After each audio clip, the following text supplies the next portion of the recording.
see a group of 250 children from schools, community groups, the ethnic community of Slough, and they're going to give the finest performance of their lives.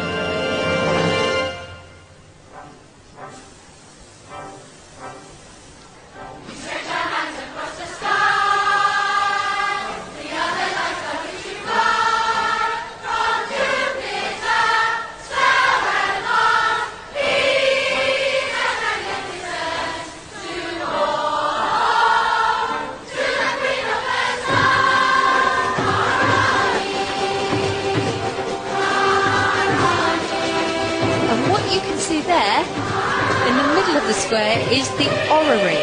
It's been specially created by school children artists from Slough. It's a mechanical astronomical model, been created through workshops in local schools, and it's got a celestial theme inspired by Sir William Herschel, who is a notable historic figure in Slough.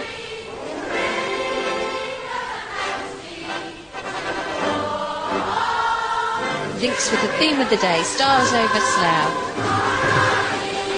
Celebrates, as I said, Sir William Herschel, who was the first astronomer in the 18th century to describe the form of our galaxy and the Milky Way. And there you can see the planets rising out of the egg.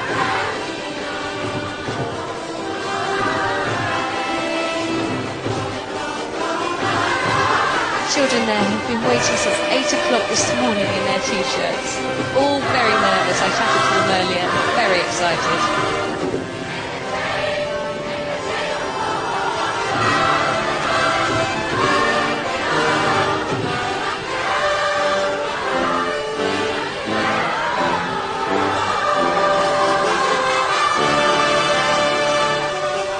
Inside that orrery has been a closely guarded secret up until today.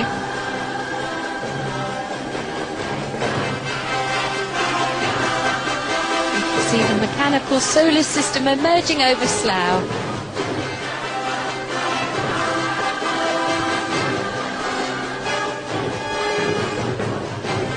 Not daunted by the rain at all.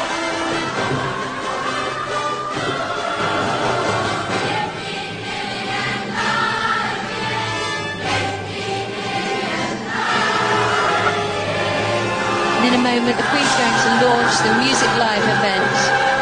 The grand finale there. The highlight of the Jubilee for those children. And gold confetti scatters all over the square. What a lovely picture. Queen not daunted by the rain underneath her brolly, which will protect.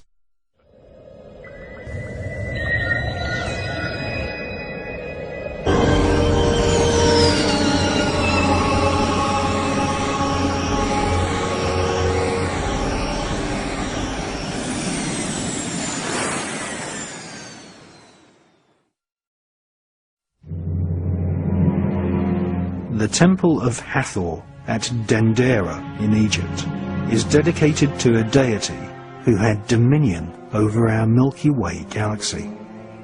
Scientists and astronomers now agree that there could be as many as 50,000 planets in our own Milky Way galaxy which can support intelligent life.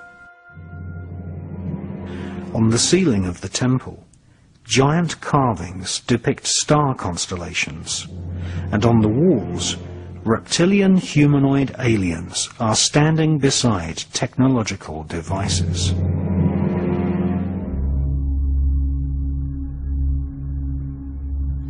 Lizards can be clearly seen standing upright alongside the royal elite of ancient Egypt. Another common feature is the erectile serpent. This emblem is known as the Uranius. All the pharaohs wore cobra-shaped headdress featuring serpents and also vultures. All dinosaurs had reptilian genes. Contrary to what mainstream science teaches, all the dinosaurs did not die out in prehistoric times. They evolved into birds. Modern science has only just confirmed what the royal elite have known for thousands of years, that the reptilian genes of dinosaurs evolved into the various species of birds which we see to this day. Birds are actually avian reptiles, or feathered serpents. Birds share the same reptilian DNA as pterodactyls and biped raptor dinosaurs such as the Tyrannosaurus rex.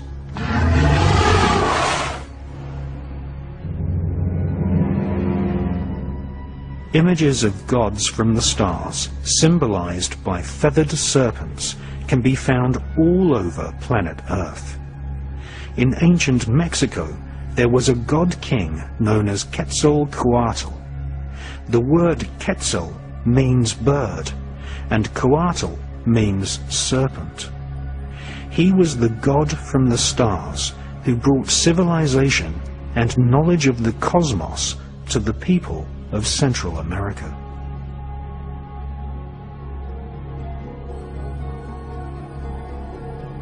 Ancient texts from Yucatan, known as the Chilam Balam, tell us that the first inhabitants of the region were called the Chanas people, which means people of the serpent.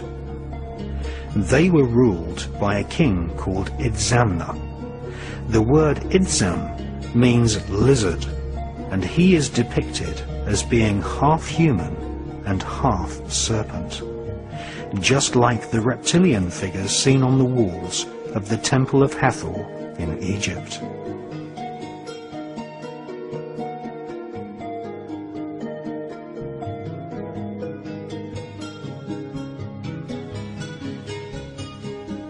"5,000 years ago, the Olmecs of Central America carved statues of their god-kings seated within the protective coils of giant serpents. In these carvings, we see gods holding small buckets, identical to the situlas of ancient Sumeria.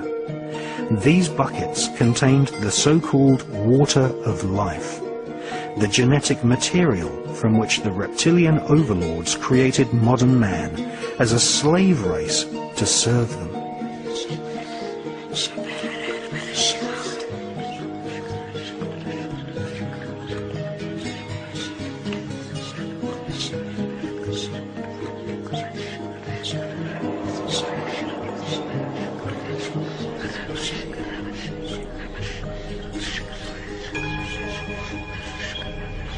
In North America, at Sago Canyon in Utah, we again see erectile serpents flanking star beings. This is the exact same iconography as we find at the Temple of Hathor in Egypt.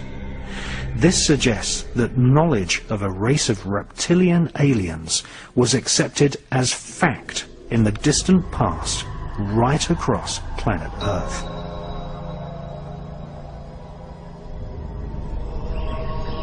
Perhaps the most ancient of all Chinese texts is the mysterious Yi Qing, which describes how humans were genetically modified by a goddess known as Nu Kua. She was a reptilian, whose descendants became the emperors of China. Time and time again, we see rock carvings and ancient texts from all over planet Earth telling us that dragon-like reptilian humanoids invaded planet Earth and genetically created a race of hybrid alien human rulers.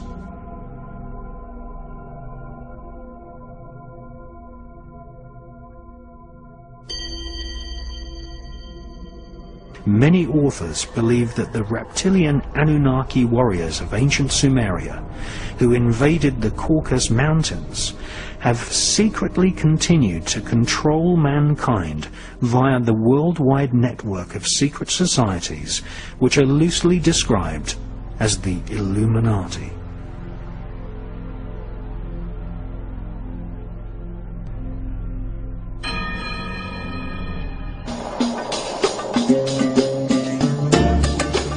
1951, in what is now known as Iraq, archaeologist and explorer Sir Austin Henry Layard discovered a library with 22,000 tablets containing what we know to be the earliest writings on Earth. The writings date back to over 6,000 years ago, when the region was known as Mesopotamia, Sumer, and Babylon.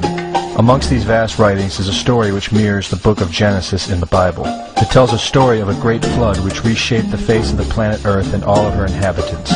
It tells a story of a tower built and the creation of the spoken word. One of these scrolls includes a star map of what appears to be a sun and its planets. The writings include detailed descriptions and maps of our solar system matching what we know today and beyond. It includes a 10th planet in an orbit between Mars and Jupiter. It is written that the 10th planet Nibiru was thrust into our solar system and collided with the planet Tiamat. The remaining bulk of Tiamat over time became Eridu, the Earth as we know it, and the rest of her became the asteroid belt. In retrograde to the other 9 planets, Nibiru took orbit around our Sun in a long ecliptic or apogee. Lasting 3,600 years, it passes between Mars and Jupiter. In recent years, based on the patterns of our known solar system, astronomers have been looking for a planet with this same orbit. In search of this planet, they discovered the planet Pluto. The search continues. According to the ancient texts, this detailed information was given to them by the Anunnaki, or those who from heaven to earth came. They described the Anunnaki as a reptilian race of gods which came to the earth in fiery ships from their home planet of Nibiru, the 10th planet. It is written that these Anunnaki came to the earth to mine gold and other elements to serve in protecting the atmosphere of their distant home planet. After a workers' revolt, the Anunnaki rulers began to genetically alter Cro-Magnon man to create a slave race, resulting in the human race. It was said that we were created by the gods in clay vessels. It is written that man was forbidden to depict the Anunnaki in their actual form. Just prior to the Great Flood, the bulk of the Anunnaki would return home, leaving numbers of them behind to watch over the earth. Anu was king. Assigned to Anu to heed his instructions. 300 in the heavens he stationed as a god. The ways of earth to define from the heaven. And on earth 600 he made reside.